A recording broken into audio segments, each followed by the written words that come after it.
Scénario, le voyage de Jeanne d'Arc, foi, courage et l'appel divin. Introduction, l'émergence d'une élue dans un monde en crise. Au cœur du XVe siècle, la France était un royaume fracturé, ravagé par la guerre de Cent Ans, où les ambitions des Anglais et des Bourguignons menaçaient de déchirer l'unité nationale. Les champs étaient ensanglantés, les villages pillés, et l'espoir semblait s'éteindre dans le cœur du peuple. Dans ce chaos, une figure improbable émergea, Jeanne d'Arc, une jeune paysanne de Domrémy, âgée sans grave peine 17 ans, illettrée et sans statut, mais animée par une foi si puissante qu'elle allait changer le cours de l'histoire. Guidée par des visions divines et une conviction inébranlable, Jeanne incarna un phare d'espoir pour une nation au bord du désespoir. Son histoire n'est pas seulement celle d'une héroïne militaire, mais un témoignage vibrant du pouvoir transformateur de la foi, de l'obéissance à Dieu et du courage face à l'adversité. Jeanne d'Arc, surnommée la pucelle d'Orléans, transcenda les barrières de son époque, le genre, la classe sociale, l'éducation, pour répondre à un appel divin. Elle nous rappelle que Dieu choisit souvent les plus humbles pour accomplir les plus grandes œuvres, comme il est écrit, Dieu a choisi les faibles du monde pour confondre les forts, 1 Corinthiens 1h27.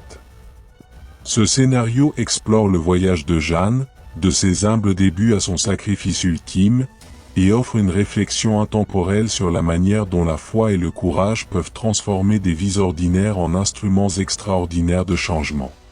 Dans un monde contemporain où les défis, qu'ils soient personnels, sociaux ou spirituels, peuvent sembler insurmontables, l'histoire de Jeanne d'Arc résonne avec une force renouvelée. Elle nous invite à écouter notre propre appel intérieur, à surmonter les doutes et à agir avec audace pour accomplir ce à quoi nous sommes destinés. Que vous soyez une femme cherchant à affirmer votre voix dans un monde qui la sous-estime, ou une personne en quête de sens dans un quotidien tumultueux, Jeanne nous enseigne que la foi, alliée à l'action, peut déplacer des montagnes. Préparez-vous à plonger dans une épopée où la spiritualité, le courage et l'obéissance à Dieu redéfinissent ce qui est possible. Début, la graine de la foi à Domrémy. Une enfance marquée par la foi.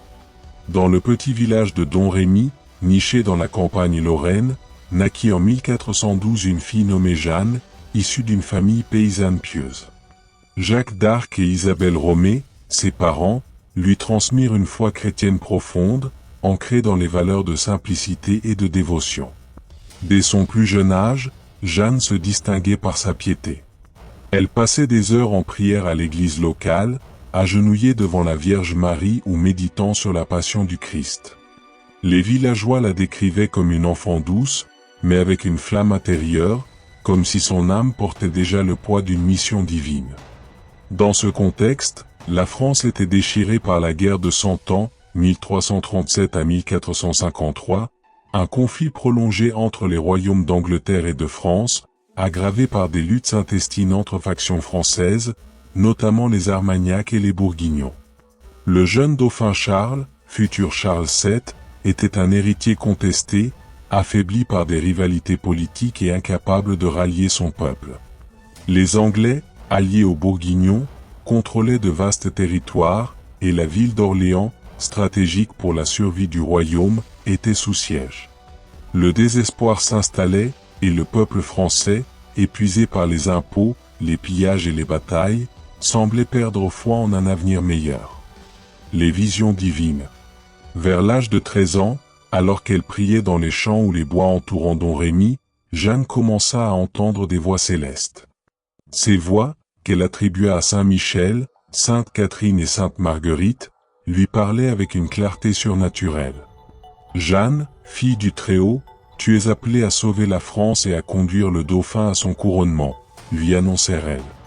Ces messages, bien que terrifiants pour une jeune fille sans instruction, résonnaient avec une autorité divine qui ne laissait place à aucun doute.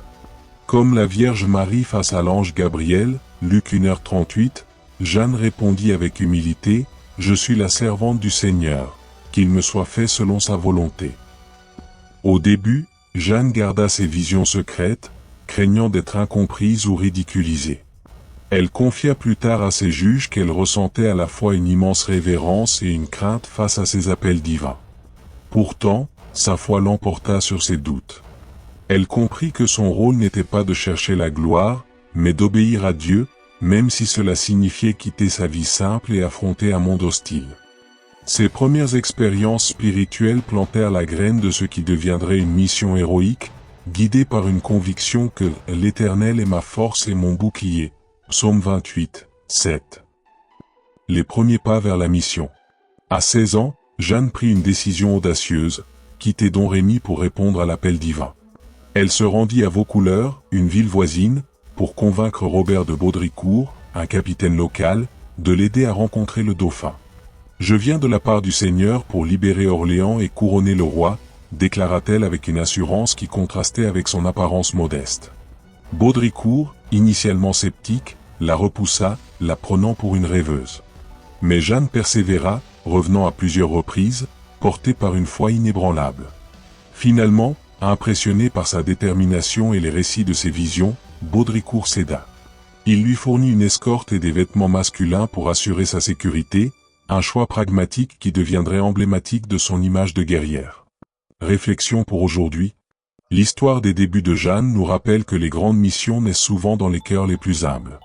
Comme elle, beaucoup d'entre nous ressentent un appel intérieur, que ce soit pour défendre une cause, soutenir une communauté ou poursuivre un rêve.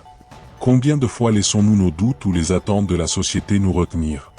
Jeanne nous enseigne que la foi, même dans l'incertitude, peut transformer une vie ordinaire en un instrument de changement. Dans un monde où les femmes et les marginalisés sont souvent sous-estimés, son courage à répondre à l'appel de Dieu nous inspire à écouter notre propre voix intérieure et à agir avec audace. Milieu, le courage d'une guerrière de Dieu. La rencontre avec le dauphin. En février 1429, Jeanne arriva à Chinon, où résidait le dauphin Charles. Vêtue d'habits masculins, les cheveux coupés courts, elle se présenta devant une cour méfiante, composée de nobles et de clercs qui voyaient en elle une paysanne présomptueuse. Pour tester sa légitimité, Charles se cacha parmi la foule, déguisé, mais Jeanne, guidée par une intuition divine, l'identifia immédiatement. « Tu es le roi choisi par Dieu pour gouverner la France », déclara-t-elle avec une autorité qui stupéfia l'assemblée. Elle lui révéla des détails d'une prière secrète qu'il avait faite en privé, prouvant ainsi que ses visions venaient du ciel. Malgré les doutes persistants, Charles fut convaincu par sa ferveur. Après un interrogatoire par des théologiens à Poitiers, qui confirmèrent la pureté de ses intentions, il lui confia une armée. Jeanne reçut une armure, un cheval et un étendard blanc orné de lys et du nom de Jésus, symbole de sa mission divine. À 17 ans, elle se tenait prête à diriger des hommes aguerris dans une guerre où tout semblait perdu. La libération d'Orléans. En avril 1429, Jeanne arriva à Orléans, une ville assiégée par les Anglais depuis des mois. Sa présence galvanisa les troupes françaises, démoralisées par des années de défaite.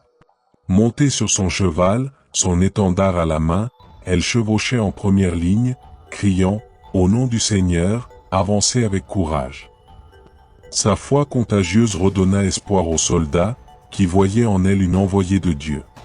En seulement 9 jours, grâce à une série de manœuvres audacieuses et à une stratégie inspirée, Orléans fut libéré le 8 mai 1429. Cette victoire, considérée comme miraculeuse, marqua un tournant dans la guerre et fit de Jeanne un symbole national. Jeanne ne se battait pas avec une épée, mais avec la force de sa foi. Avant chaque bataille, elle priait, jeûnait et encourageait ses hommes à se confesser, leur rappelant que la victoire dépendait de la volonté divine. Comme Josué devant les murailles de Jéricho, Josué 6, elle croyait que Dieu combattrait pour son peuple si celui-ci lui faisait confiance. Son leadership, mêlant spiritualité et pragmatisme, inspira des victoires ultérieures, notamment à Patay et à Troyes, pavant la voie au couronnement de Charles VII à Reims en juillet 1429. Une figure de leadership féminin. Jeanne défia les conventions de son époque, où les femmes étaient rarement vues comme des leaders, encore moins sur un champ de bataille.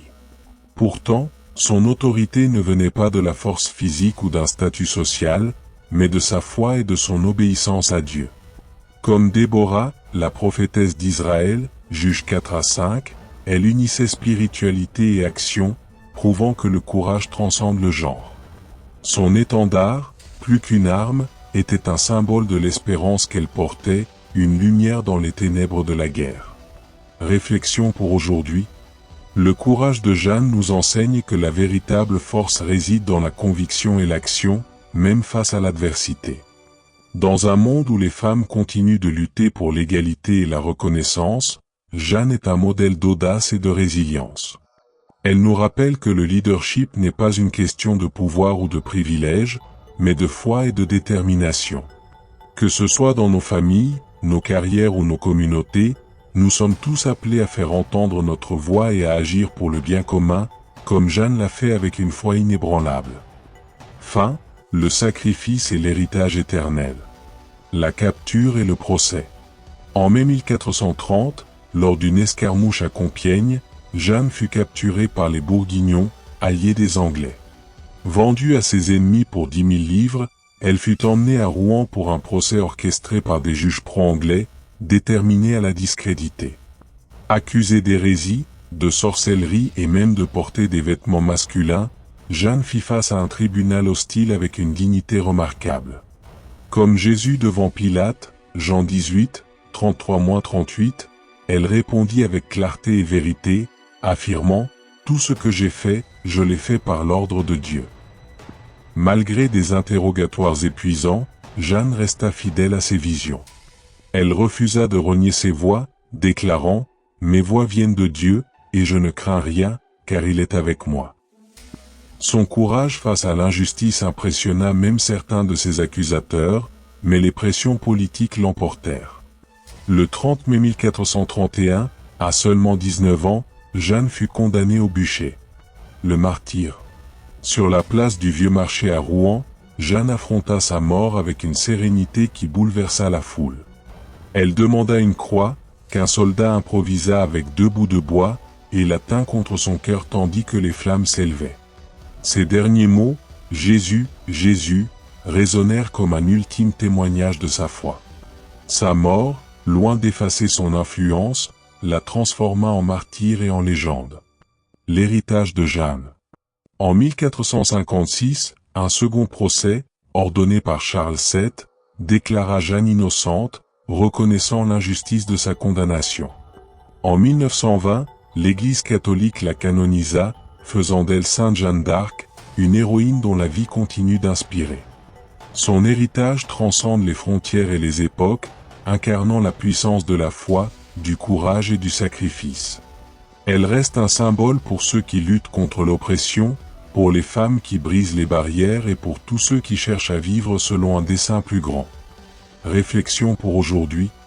Le sacrifice de Jeanne nous rappelle que la véritable victoire n'est pas dans la gloire terrestre, mais dans la fidélité à nos convictions, même face à la persécution. Dans nos propres vies, nous rencontrons des épreuves ou injustices, doutes, rejets, mais l'histoire de Jeanne nous encourage à persévérer. Elle nous invite à nous demander, à quoi sommes-nous appelés? Comment pouvons-nous, à notre manière, être des instruments de justice et d'espoir? Comme Jeanne, nous pouvons laisser un héritage qui inspire les générations futures. Conclusion, un appel à l'action. Jeanne d'Arc n'était pas seulement une figure historique, mais une incarnation du pouvoir de la foi, du courage et de l'obéissance à Dieu. Sa vie nous défie d'écouter notre propre appel divin, de surmonter nos peurs et d'agir avec audace pour accomplir notre mission, quelle qu'elle soit. Pour les femmes, elle est un rappel que la force intérieure, guidée par la spiritualité, peut défier les attentes et transformer le monde.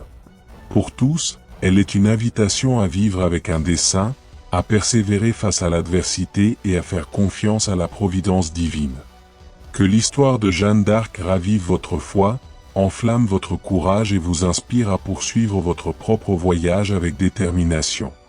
Comme elle, puissiez-vous répondre à l'appel de Dieu avec un cœur ouvert et une volonté inébranlable. Index revers pointant vers la droite blanc. Aimez cette vidéo si l'histoire de Jeanne a touché votre cœur. Index revers pointant vers la droite blanc. Commentez comment votre foi ou votre courage a déjà transformé votre vie ou celle des autres. Index revers pointant vers la droite blanc. Partagez cette histoire inspirante avec vos proches pour répandre l'espoir et la lumière. Index revers pointant vers la droite blanc. Abonnez-vous au canal Dark Historia Biblica et activez la cloche pour ne pas manquer nos prochaines vidéos qui élèvent l'âme et renforcent la foi.